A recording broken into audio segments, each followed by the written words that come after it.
Good morning. Nhớ dòng sân dù nà. Nụ nồi nụ Monday. Lúc có ổ linh nụ vấn thi cầu chí. Nên gạo chí.但是nụ cho mong bế cho gì sân dù. Lúc xưa nó cũng bằng hả ta cũng use by puts. So ya tốt plan nó sẽ nè bộ mong cho hú ya. Ta nè mong hú nó chỉ cũng mà lấy nà. Okay. So u yên bằng là ta dùng ghê cho hú sư. Mẹ cháu của con ha mẹ sai sẽ bé họ muốn giúp họ từ nữa, ok? Bé ta tốt là, ok.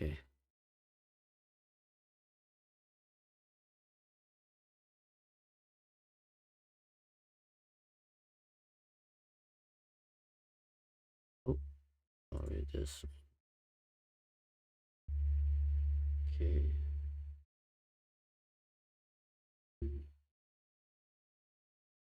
Bé ta tốt là ta candle nó cỡ nó chỉ cũng mà lấy nữa, ok? Cho lấy cái gì sạch chua. Ok.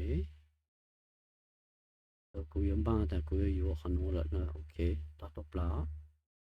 Nên chỉ pull back nó, so. Bé ta tốt là mình chỉ nữa, ok?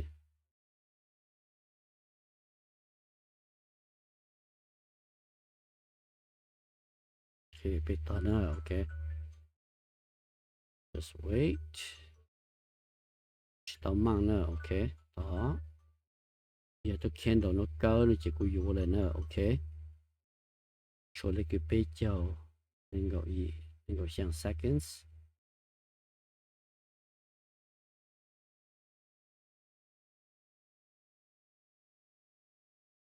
Alright.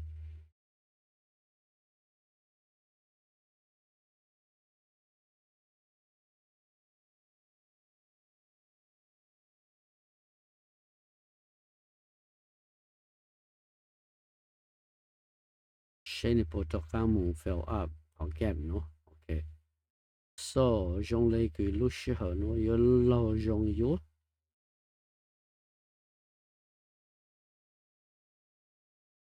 Mình chỉ nữa, okay. Mình chỉ sẽ. Giờ tôi candle họ cầu sẽ nhiều môn để chẳng chúa.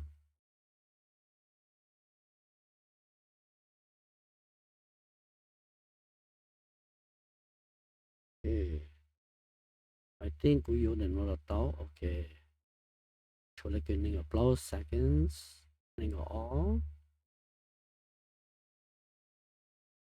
Đó. Tao nữa, okay. Tao tốt là. Nhớ cho các môn fill up họ gaps nhớ cho hắn đó.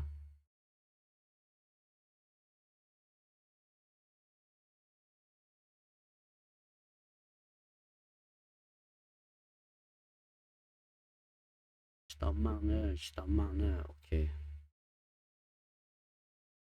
Sunday nữa, okay. Bây giờ nếu chỉ mong fill up cho gap cho nó là cũng hạt chỉ tao ha. Bây tao mình chỉ nữa, okay. Tao lấy cái all nát thì tên nữa. Bây giờ bỏ tao nhớ mong lấy chăng. Bây giờ nếu cứ mong sầu là cũng mua hàng nữa, giờ ta nếu họ mong sầu là nó chỉ uy yuan chi的sầu là, okay.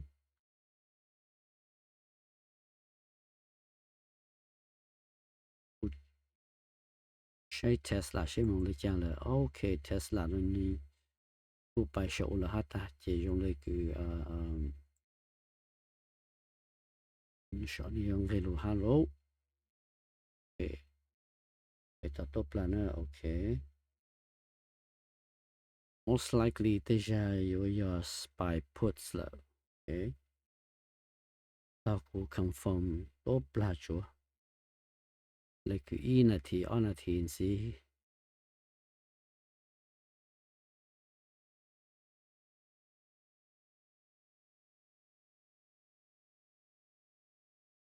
Ocean data nữa ta top planner, okay.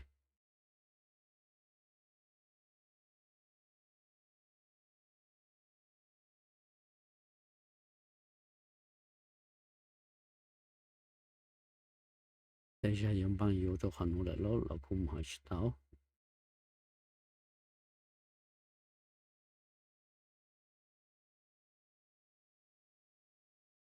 除了个一那天子不晒好都 chart คือ7นาที1นาทีมา用来跟你กู录了但是好7นาทีนั้น你是都 confirm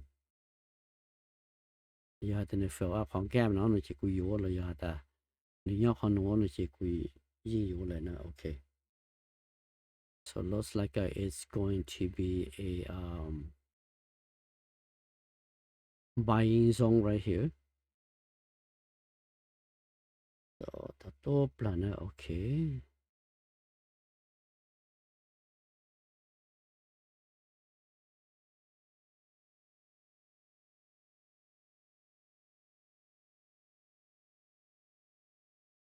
okay 这个原本有了呢 okay 就9 seconds 1 2 G 包 A R E okay 这个有的努了呢 okay okay so 个有努了呢 okay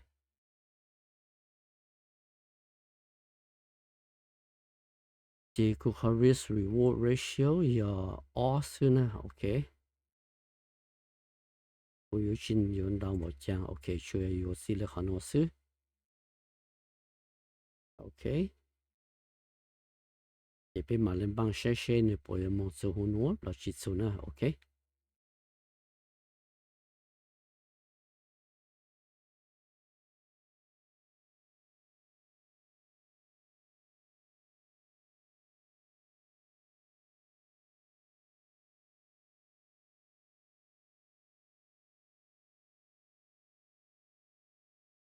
okay 用了你顾路好用了哈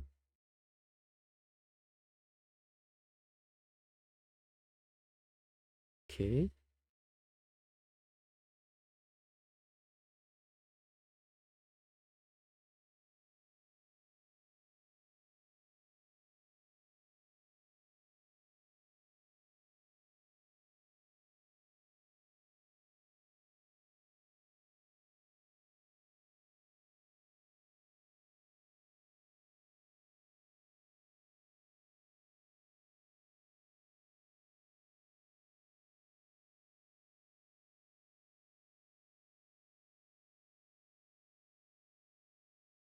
也可 check the Tesla 先要来讲说 okay Tesla 你公开了哈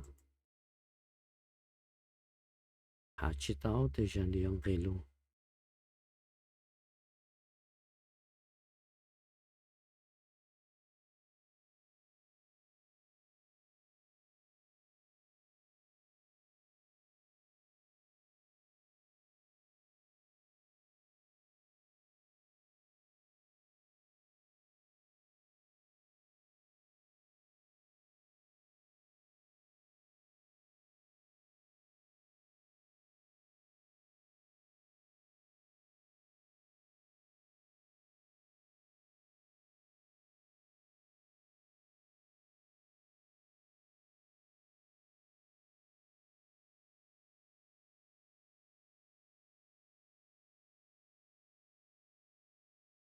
The next resistance 也叫不一叫二也他讲哦 Déjà 你顾用 Raymond 就和 critical support 叫不一叫1 point 不了你顾还知道哈了要他叫不一叫二的要做他讲的喏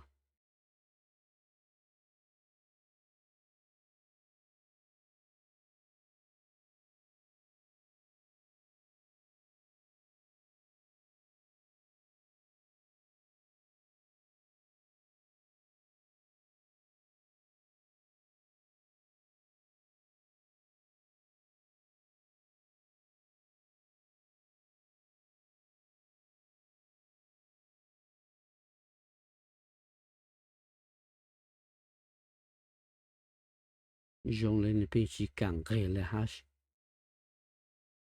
但是就了讲 Déjà 你要是什么子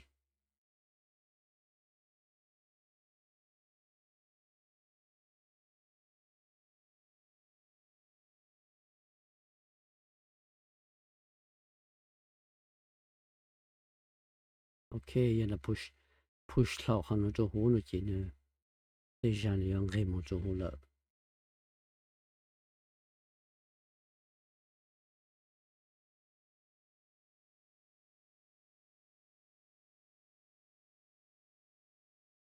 OK 要ตัว好ตัว this candle 要你拉了钱的你 push 做好了呢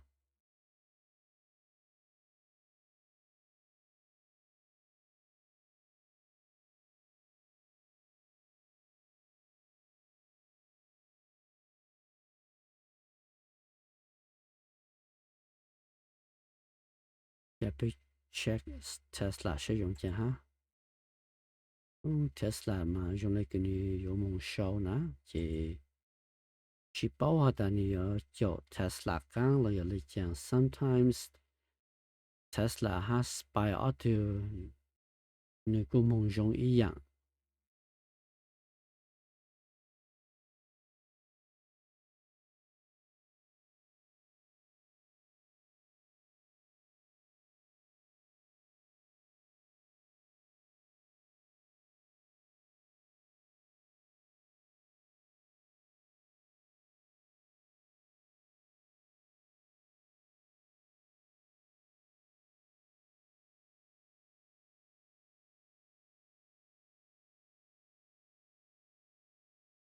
当看到你莫好 gap 呢莫好 gap 了lang的侬呢也得想你要 try 了梦 fill up 好 gap 要做个做不一就 on 呢 OK 就好的当期选中呢要 pre market 就你也来比上侬了是 so most likely I hope that it will come down here to fill up the gap so we'll see it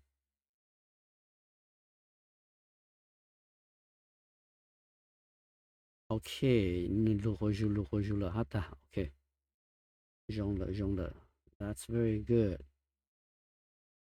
That's good OK 开始咯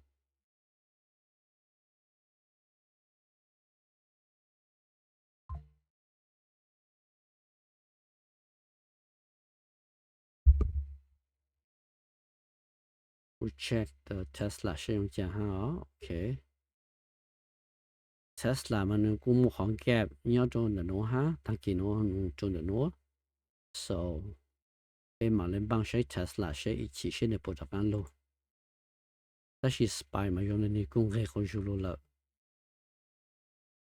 呀但 spy 黑可能那些估摸呢 OK 了呀但你摸就估了但是你要 continue fill up 行 gap 做的侬了估还知道 OK 没不好的你些回去了 OK 你要摸就估呢 OK 有时候侬要当到要招梦去叫哦